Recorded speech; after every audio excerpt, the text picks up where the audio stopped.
జై శ్రీమన్నారాయణ. ఓం నమో వెంకటేశాయ. శ్రీరస్తు శుభమస్తు.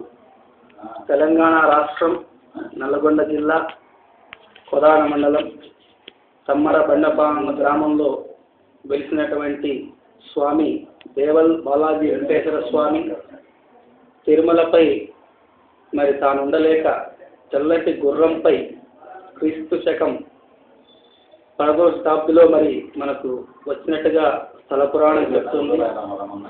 ఆయన స్వామి ప్రదక్షిణగా చేసి బండపాలం అంతా కూడా ఆ బండ మీద వెళ్తున్నటువంటి స్వామి, అటువంటి స్వామి ప్రదక్షిణ చేసి వెళ్తాడు కనుక ప్రతి భక్తుడు వచ్చి ఆ స్వామి చుట్టూ దేవాలయం చుట్టూ ప్రదక్షిణ చేసి ఆయన కోరుకున్నట్లయితే కోరికలు నెరవేరుతాయని చెప్పేసి ఇక్కడ స్థల పురాణం చెబుతూ ఉంది.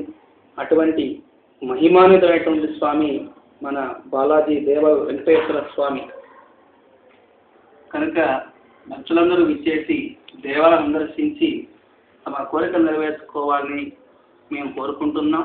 అంతేకాకుండా రామానుజుల వారి 74 మంది శిష్యుల్లో ముడుంబై వారే ఎప్పటి నుంచో వంశపారపర్యంగా స్థానాచారత్వం, ధర్మకర్తత్వం, అర్చకత్వం నిర్వహిస్తూ ఉన్నాం.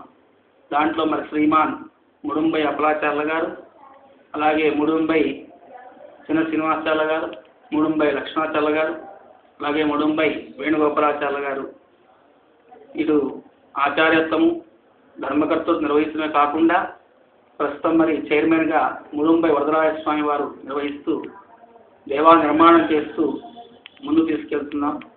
కనుక భక్తులందరూ గమనించేసి ఈ యొక్క దేవాలయం యొక్క మహిమానిత దేవాలయం సందర్శించాలని కోరుకుంటున్నాం. ఓం నమో వెంకటేశాయ. శుభమస్తు. జై శ్రీమన్నారాయణ.